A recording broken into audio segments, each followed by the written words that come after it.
Good evening, everyone. My name is Aisha Sasay. I'm a CNN journalist based here in Los Angeles. It is a huge pleasure to be with you here this evening. It has been 22 months since 200 plus girls were snatched from their beds in the middle of the night, loaded into trucks in Chibok, never to be seen again. And since that time, Boko Haram has become all the more emboldened. Many of you will know that just over a week ago, they killed some 86 people in a village close to Chibok. Many of the victims were children, many were burned alive. This is the depth of the extremism, the depravity that the woman seated next to me is fighting.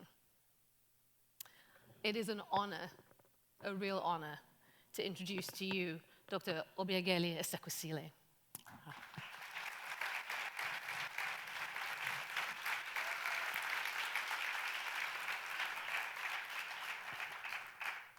Obi, as we call her, has become a friend of mine, full disclosure.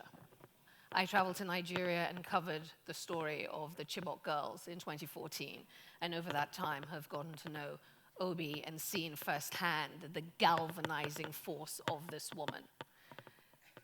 Just run through a few of her credits. She is, of course, the co-founder of the viral campaign, Bring Back Our Girls. She's also former vice president of the World Bank in Africa, and also Nigeria's former education minister and the co-founder of Transparency International. She has a very distinguished resume.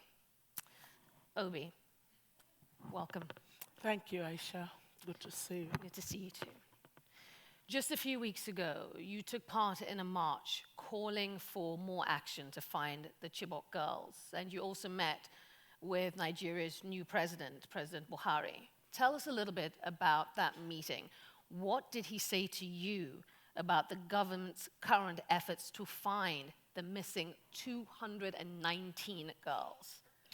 Well, the meeting of January 14th was coming about 6 to 7 months after we had met the then recently elected president, July 2015. At the July 2015 meeting, he was barely 2 months on the job. He was very warm, very well connected to those parents. They felt a sense that he took full ownership of the tragedy that had befallen them. I recall that after that meeting in July, some of the parents held me and said, "This is the best word we have heard." And you were there in the earlier days. This is the best word we have heard from government since our girls were taken. We feel like the words we heard soothe our pain. And so can you please help so that all of us will cooperate with the government so that the government will have the time that the president has asked for to focus on bringing back our daughters. And I said, yes, we would, basically cooperate with the government. However, it's important that we don't stop advocating so that the government will know that the matter hasn't disappeared from the radar. And so we stayed on with our daily advocacy at the Unity Fountain. Having the sit-ins. And the sit-ins, yes, the daily sit-ins in Abuja. And 6 months after, almost 7 months after, by the time the president had indicated in his inaugural address, the girls would have been found as part of the basis for declaring a victory over Boko Haram. However, that victory was being declared without a mention of the girls. And so we felt it was important to re-engage with the government. That's what we did on the 14th of July. At that meeting of the 14th of July, it was a different kind of meeting. It was a meeting that saw our president feeling we could sense the frustration. We could sense even some personal disappointment that the promise that he had made to do everything possible to rescue the girls and the deadline that he had put to decimating Boko Haram, 31st December, having come, but the girls were still not back. And so, in many ways, the conversation was testy. After that meeting, one of the things that I said was, I could see a missed opportunity to fold those parents. It was a larger number of parents. 118 of them paid their way through meager resources to come to Abuja because they really wanted to hear what the president had to say to them 6 months after they had previously sent him. It wasn't a meeting that left us with the sense of renewed optimism. So we had to hold on to the little string of hope that for as long as the president was saying to us that he was sleeping and waking up thinking about the girls, even though the substance we took away was his statement that they had no credible intelligence on the whereabouts of the girls. No credible intelligence. That was the most devastating. So that even though, as the president repeated again, he was being candid, such candidness, 7 months after, didn't do much to build our confidence. Do you believe the Nigerian government is doing everything within its power to find these missing girls? You know, there is a remarkable difference between what we've seen of our military in the last 7 months compared to what existed under the previous administration. There is, Boko Haram has been pushed back significantly.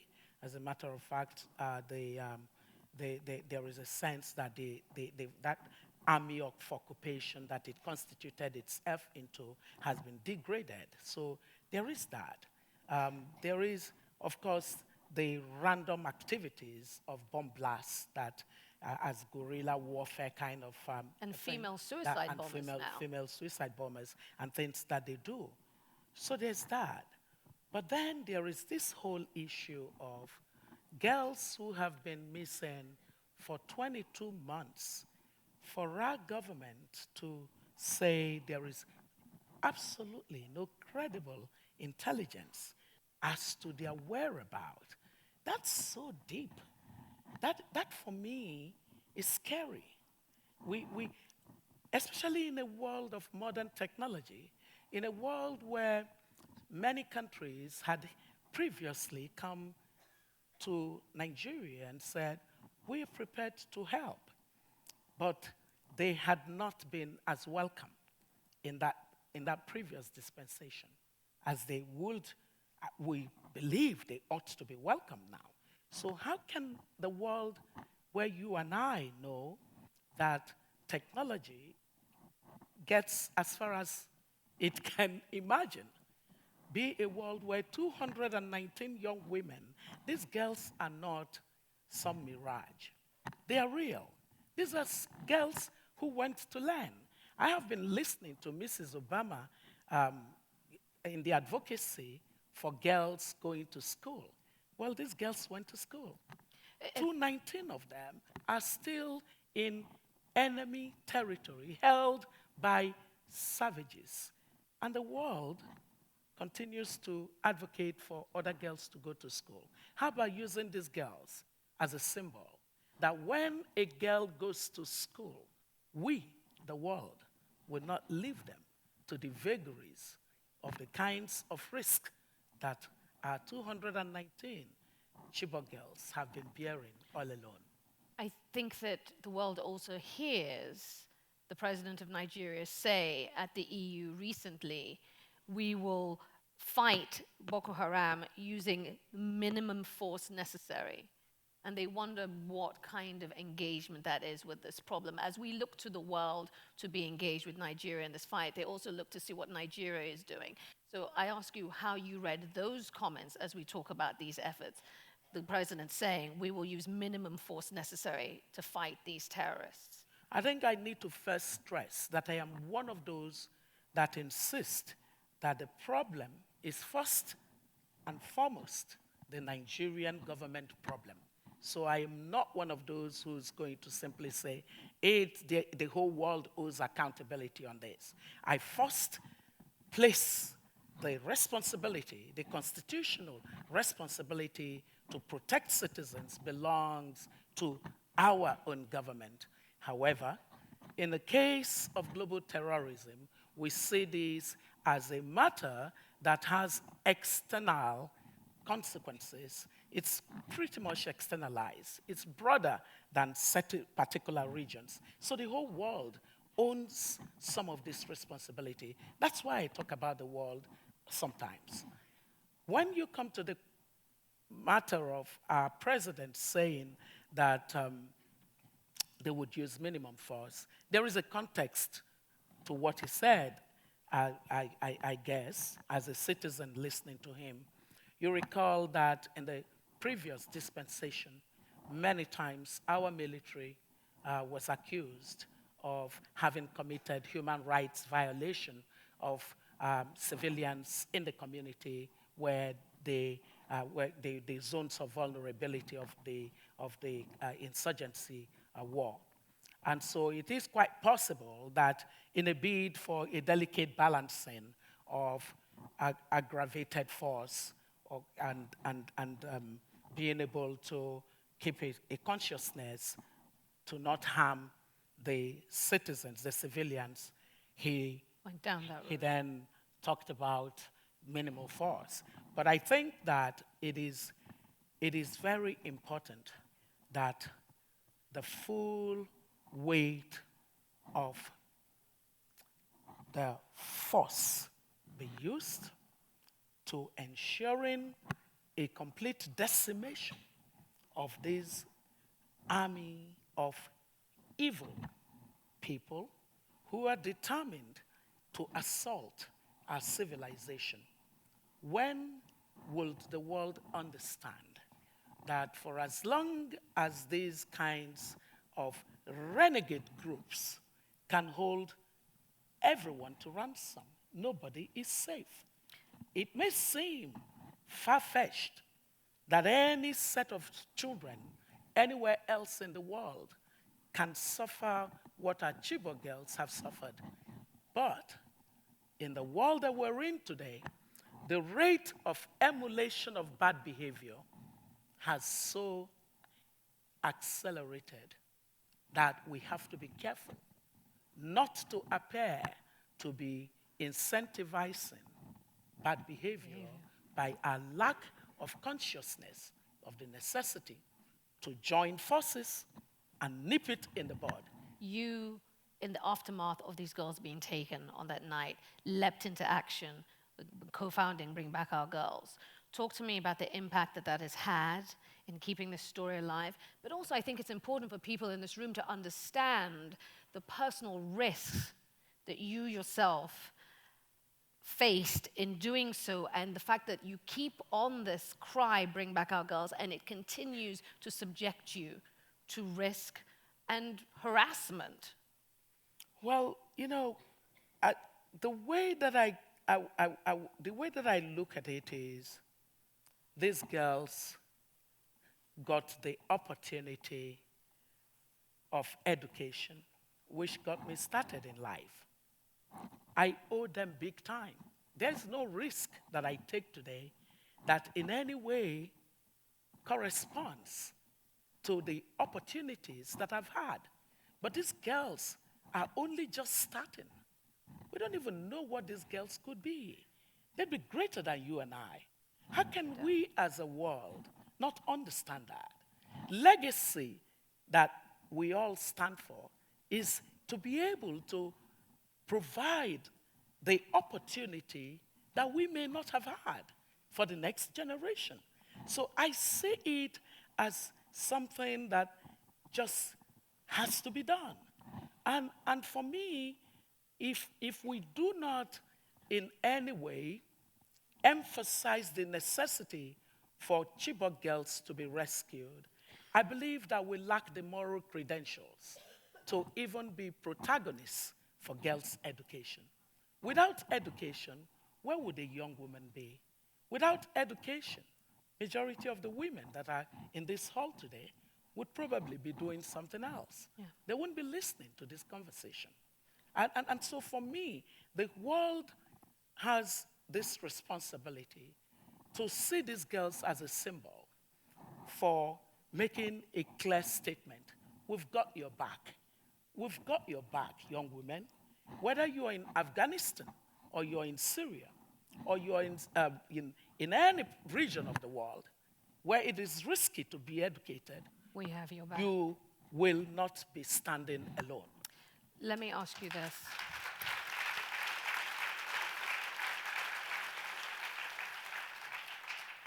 The question on my mind and on the minds, I'm sure, of many here is, what's happened to them? We ask that question whenever this comes up. We wonder what's happened to them. When they were taken that night, you know, I went to Nigeria, I was there with you. We waited for word of these girls. We waited to hear back from Boko Haram. Where are they? What is happening to them? And we waited, and then we got this video. Converted to Islam and married off. Those were the words of Shakal. He has no right to marry anybody off. He can pretend he's married them off, but the parents then give away their daughters in marriage. One of the mothers of our Chibok girls at the recent meeting said, "Some people have said to me, why don't you just move on? In what state would your daughter be, even if she were rescued?" And as she's always said to them, "I don't care what state my daughter is in. When you find her, she's my baby. Just get my baby back, and I would nurse her back to life." I don't think people understand the pain of not knowing closure. It's this lack of closure that keeps me tied to this issue. Because on the 30th of April, when we first embarked on the march for these girls, some of the mothers, having known me in my position in that country, held on to me and said, "Please, keep talking about our girls for us until they come back. Promise us that you won't stop." And Aisha, I made that promise that day. It was raining cats and dogs. I was promising and I was crying along with them at the same time. For me, a pledge is a pledge, is a pledge, is a pledge. I cannot walk away until there's closure. Because those parents,